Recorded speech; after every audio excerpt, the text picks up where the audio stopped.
सवालों के घेरे में फंसी सीबीएसई का चैप्टर। पहले नीट, अब सीबीएसई भी फेल। देश के सामने इस परीक्षा संकट का स्थायी हल क्यों नहीं? सीबीएसई की कॉपी में स्कैनिंग से लेकर बीच का पेपर तक गायब हो गया। यह किसने किया? छात्रों को जवाब कौन देगा? आमतौर पर यह माना जाता है कि एक परीक्षा एक बच्चे का पूरा जीवन बदलने की ताकत रखती है। इसके लिए वो पूरे साल दिन रात मेहनत करता है ताकि उस एक परीक्षा के जरिए भविष्य की दिशा तय हो सके। लेकिन जब यह पता चल जाता है कि जिस परीक्षा की वो तैयारी कर रहा था वो या तो लीक हो चुकी है या फिर जिस परीक्षा के भरोसे वो अपना भविष्य तय करने वाला था उसके नतीजे ही गलत जारी कर दिए गए हैं, यानी कि सिस्टम की एक गलती लाखों बच्चों के भविष्य पर एक झटके में पानी फेर सकती है। पहले नीट, अब सीबीएसई। लाखों बच्चे और उनके मां बाप पूछ रहे हैं कि आखिर कब तक चलेगा ये सब। नीट पेपर लीक के बाद अब सीबीएसई की रिजल्ट प्रक्रिया पर गंभीर सवाल उठाए जा रहे हैं। सीबीएसई की 12वीं की परीक्षा देने वाले लाखों स्टूडेंट्स अपने रिजल्ट को देखकर हैरान और परेशान हैं। यानी कि जिसके 90 से 95 नंबर आने वाले थे उसके 70 से 75 नंबर ही रह गए, टिक गए 70 से 75 पर। जिसने 100% प्रश्नों के उत्तर दिए उसके 60% प्रश्नों को चेक ही नहीं किया गया। किसी की आंसर शीट ही बदल गई, गायब हो गई। आपको जानकर हैरानी होगी कि हर चौथे छात्र ने अपनी स्कैनिंग कॉपी मांगी है। सीबीएसई के नए सिस्टम की नाकामी की वजह से छात्रों का सब्र टूट रहा है, उनकी आंखों में आंसू हैं और भविष्य को लेकर मन में गहरी चिंता है।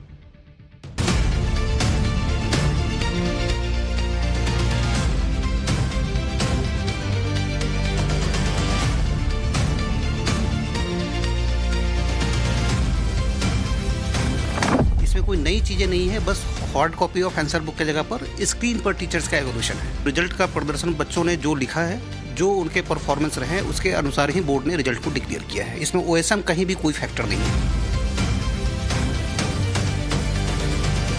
Why and by whom was COEMT given the CBSE contract? If we could figure out in 30 seconds that this company earlier had a different name, why didn't the CBSE figure this out? आप सोचिए कि CBSE को देश का सबसे प्रतिष्ठित शिक्षा board माना जाता है। इसके ऊपर देश भर के लाखों बच्चों के मूल्यांकन की जिम्मेदारी है।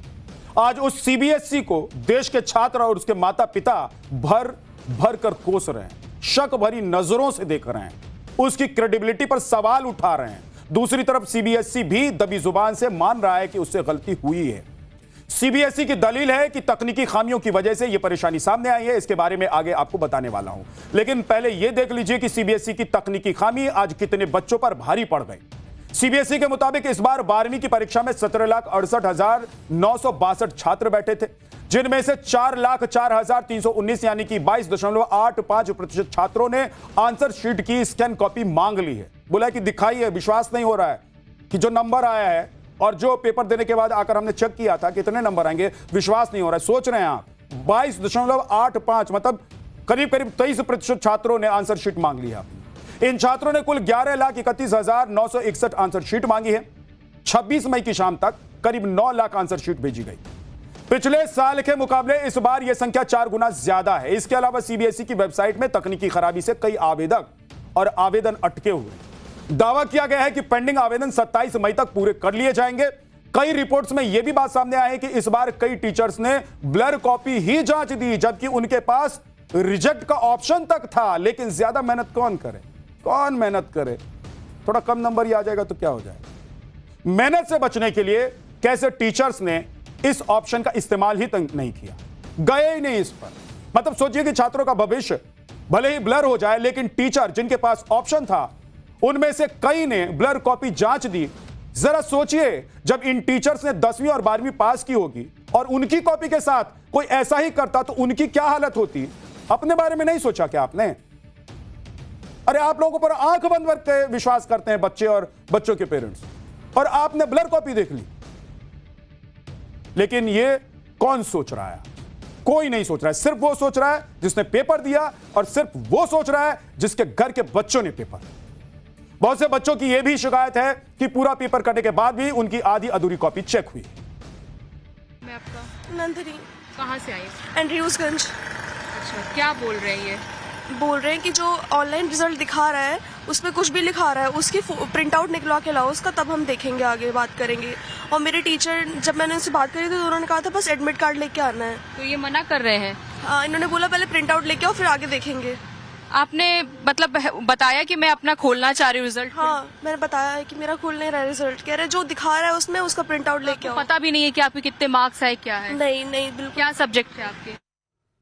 सीबीएसई के रिजल्ट को लेकर उठे विवाद ने अब सियासी रंग भी ले लिया है। विपक्ष के नेता राहुल गांधी ने केंद्र सरकार और पीएम मोदी पर तीखा हमला बोलते हुए आरोप लगाया है कि लाखों छात्रों के भविष्य के साथ खिलवाड़ किया जा रहा है। सोशल मीडिया पर एक वीडियो शेयर करते हुए उन्होंने ओएसएम सिस्टम पर सवाल उठाते हुए स्वतंत्र जांच और एसआईटी गठन की मांग की।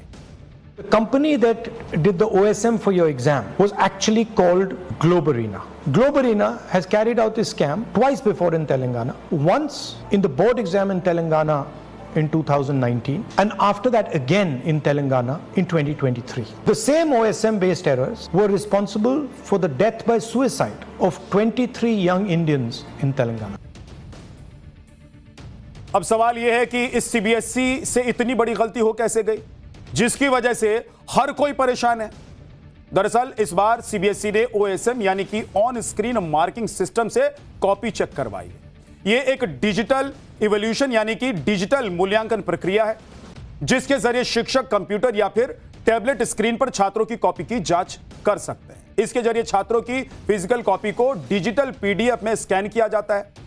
इसमें छात्रों की पहचान छिपाने के लिए उनके नाम, रोल नंबर को डिजिटल रूप से छुपा दिया जाता है। कॉपी चेक करने वाले टीचर ऑनलाइन पोर्टल पर लॉगिन करके स्क्रीन पर उत्तर पढ़ते हैं और डिजिटल पेन या फिर माउस की मदद से मार्क्स दे देते हैं। इसके बाद ऑटो टोटलिंग प्रोसेस शुरू हो जाती है जिसमें सिस्टम खुद अंकों को जोड़ता है। इससे टोटलिंग में होने वाली मानवीय गलतियां खत्म हो जाती हैं। इसके पीछे मुख्य उद्देश्य पारदर्शिता और तेज स्पीड से रिजल्ट घोषित करना था। इसके अलावा कॉपियों को परीक्षा सेंटर से लाकर सीबीएसई के सेंटर पहुंचाने में बहुत लंबा समय लगता था।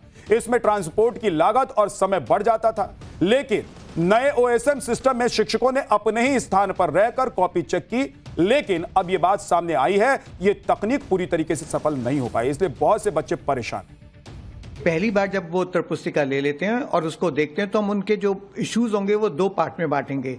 एक तो ये कि उनका मूल्यांकन सही हुआ या नहीं हुआ। उनको लगता है कि उनको प्रश्न पर 2 नंबर मिलने चाहिए तो 1.5 मिला है या 1 मिला है तब। और दूसरा इस तरीके का कि जो आंसर बुक उनको दी गई है वो उनकी है या नहीं है, उसकी स्कैनिंग सही है या नहीं है, ठीक है, उसके साथ बी कॉपी या सप्लीमेंट्री आंसर बुक जो है वो लगी है या नहीं लगी है, ये चीज़ें उनको देखनी होंगी। अब जब वो देखेंगे तो हमारे सिस्टम में इन सब बातों के लिए स्पेस होगा। वो जो भी बात कहना चाहते हैं उस बात को वहां पर सीधे रूप से लिखेंगे, छोटे रूप से लिखेंगे, जिससे कि सीबीएसई की टीम जो है उन्होंने जो कहा है उसको देखेगी और उस पर कार्रवाई करेगी। सीबीएसई को अब समझ में आ रहा है कि जब रायता पूरी तरीके से फैल गया है कि भाई गलती हो गई। अरे भाई, ये अलर्टनेस पहले दिखाई होती तो आज ये हो जाता क्या? सैकड़ों बच्चों, लाखों बच्चों की भविष्य के साथ जो खिलवाड़ की बात सामने आने, जो सवाल उठ रहा है, उठ जाता क्या? जिस नए ओएसएम ऑन स्क्रीन मार्किंग पर बड़े बड़े दावे कर रहा था सीबीएसई बोर्ड, उसे देखकर ऐसा लगता है कि सिस्टम फेल हो गया। सीबीएसई ने आधी अधूरी तैयारी के साथ नया सिस्टम उतार दिया जो पास होने के बजाय फेल हो गया।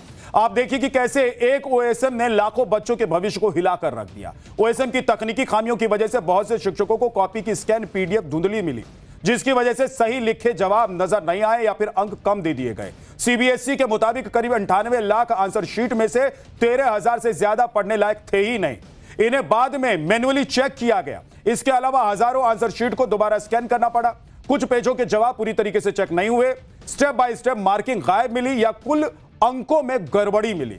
खासकर फिजिक्स, केमिस्ट्री जैसे विषयों में शिकायतें ज्यादा आई। कॉपी चेक करने वाले कई शिक्षकों का कहना है कि उस दौरान सर्वर डाउन और आंसर बुक गायब होने की दिक्कत भी सामने आई थी। और इस पूरी प्रक्रिया में ट्रेनिंग भी बड़ा एक मुद्दा रहा।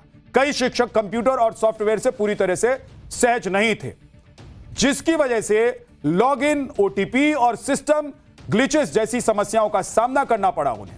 और बहुत से छात्रों का यह भी आरोप है कि उनकी आंसर शीट ही बदल दी गई। लेकिन सीबीएसई के कई अधिकारी सिस्टम की खामी को मानने को तैयार नहीं। पहले नीट का हुआ धांधली और अब सीबीएसई के अंदर इवैल्यूएशन प्रोसेस में इतनी बड़ी धांधली निकल के आई है। पूरे देश के अंदर 12वीं के बच्चे, लाखों बच्चे इतने ज्यादा स्ट्रेस में हैं, इतने ज्यादा डिप्रेशन में हैं, उनके माँ बाप बुरी तरह से डिप्रेशन में। बच्चे मांग कर रहे हैं कि रिवैल्यूएशन का प्रोसेस जो है, जो बच्चे रिवैल्यूएशन मांगे उनका मैनुअल रिवैल्यूएशन करवाया जाए, नंबर 2, रिवैल्यूएशन की फीस माफ की जाए। नंबर 3, ये OSM का प्रोसेस पूरा खारिज किया जाए। OSM फुल प्रूफ सिस्टम है और जो भारत सरकार के डिजिटल इंडिया कंसेप्ट है, चूँकि विकसित भारत का भी लक्ष्य है माननीय प्रधानमंत्री जी का, तो उसके लिए OSM एक अच्छी पहल है और 100% ट्रांसपेरेंसी है और पूरे रिसोर्सेज को यूटिलाइज करने के लिए it is A correct form. आपने नोट किया होगा कि माता पिता या टीचर अपने बच्चों से कहते हैं कि परीक्षा की तैयारी अच्छे से करो तो नतीजा भी अच्छा आएगा। ये बात CBSE पर भी लागू होती है। अरे भाई, आपने तैयारी अच्छे से की होती तो नतीजा ये नहीं आया होता ना। आपने तैयारी अच्छे से की नहीं और आधी अधूरी तैयारी के साथ नए सिस्टम को लेकर मैदान में उतर गए, उसे तो फेल होना ही था। लेकिन अभी भी देरी नहीं हुई है। जल्द से जल्द इन बच्चों की कॉपी ठीक से चेक करके नतीजे जारी किए जाएं ताकि उनके भविष्य के साथ खिलवाड़ ना हो सके। पाठशाला में अब अगला चैप्टर।